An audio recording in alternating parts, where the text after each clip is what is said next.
Perkenalkan, saya Dini Dwi Nur Cahyani, NIM 2AB 24209, mahasiswa alih kredit kebidanan angkatan 11 Universitas Kusuma Husada Surakarta. Di sini saya akan melakukan penata-laksanaan pertolongan pertama cedera pada anak. Silakan masuk, Ibu. Assalamualaikum. Waalaikumsalam, monggo. Perkenalkan Ibu, saya Bidan Dini yang bertugas pada pagi hari ini. Ada yang bisa saya bantu, Ibu?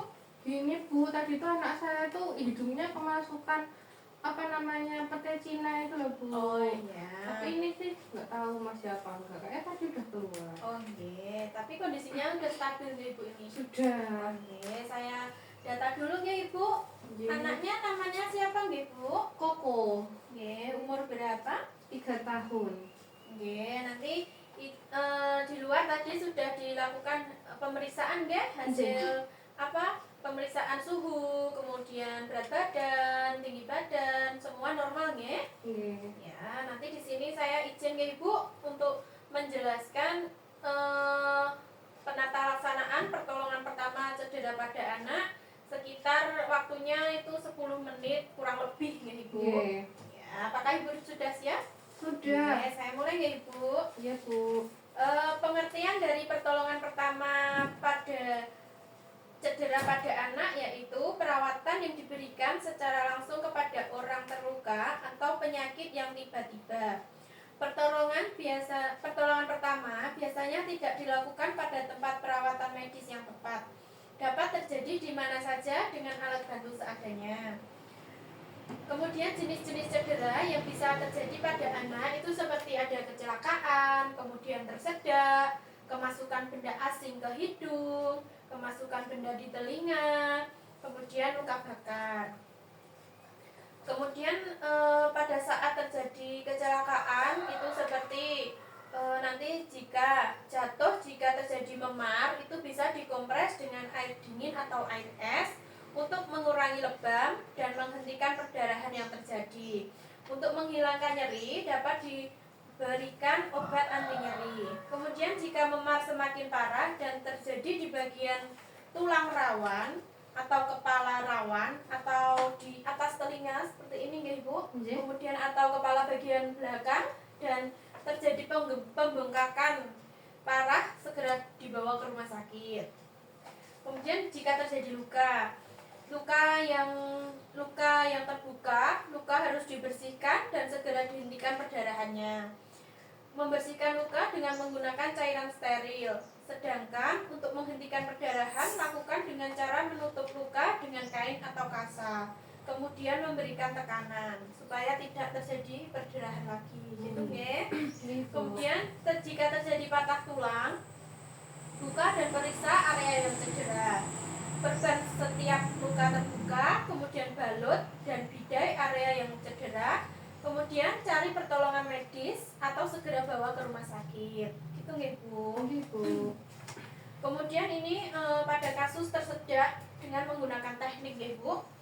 Kemudian ada yang pertama, teknik back blow, yaitu letakkan anak dengan posisi tengkurap dengan kepala lebih rendah. Berikan 5 pukulan dengan menggunakan tumit dari telapak tangan pada bagian belakang anak. Jadi seperti nanti anaknya ditengkurapkan, kemudian didorong-dorong. Kemudian Heimlich maneuver, yaitu bila obstruksi masih tetap terjadi, berbaliklah ke belakang anak dan lingkarlah kedua lengan mengelilingi badan. Pertemukan kedua tangan dengan salah satu mengepal dan letakkan pada perut bagian atas atau bagian di bawah sternum anak. Kemudian lakukan hentakan ke arah belakang lalu ke atas. Lakukan ini sebanyak 5 kali. Gitu nggih? Kemudian bila obstruksi masih tetap, evaluasi bagian mulut anak. Apakah ada bahan obstruksi atau benda asing yang bisa dikeluarkan? Jika tidak berhasil, segera bawa ke rumah sakit nih Bu. Kemudian pada saat kemasukan benda asing di hidung, mengeluarkan benda asing dengan menggunakan benda yang tumpul dan lembut untuk mengeluarkan benda tersebut. Jika tidak berhasil dikeluarkan, itu langsung dibawa ke rumah sakit saja. Oh iya Bu.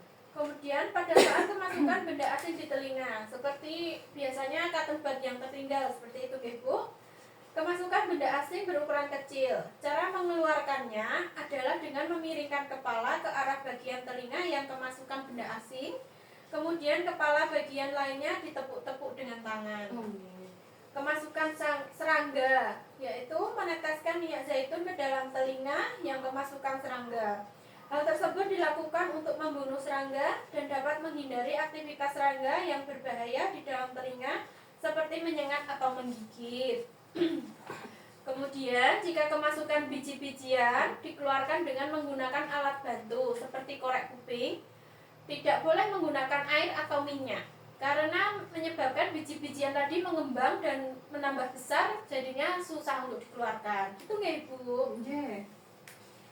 Kemudian menjelaskan pertolongan pertama cedera pada anak yaitu dengan luka bakar. Itu caranya itu dengan aliri dengan air biasa atau mengalir selama 10 menit. Jika tidak ada air, tutupi dengan kompres lembab. Seperti kain ditutupi dengan kain basah ditutup dengan kain basah seperti itu, nggih. Tutupi luka dengan perban atau kain bersih yang tidak lengket. Kemudian pastikan perban atau kain menutupi seluruh daerah kulit yang terbakar. Untuk meredakan rasa sakit, bisa menggunakan lendir dari tanaman seperti lidah buaya. Kemudian jika terlalu parah lagi, segera bawa ke tenaga kesehatan atau rumah sakit. Begitu nggak Ibu? Oh iya Bu. Itu yang bisa saya sampaikan. Ada pertanyaan Ibu? Tidak Bu. Oke, sudah jelas nggak Bu? Sudah. Berarti nggih? Nggih. Ya, semoga nanti adik Koko sehat selalu nggih, Nggih, dan amin. bermain lebih hati-hati lagi. Nggih, Bu. Gitu nggih. Terima kasih ya Bu atas Ya. konselingnya. Oke, Sampai monggo. di-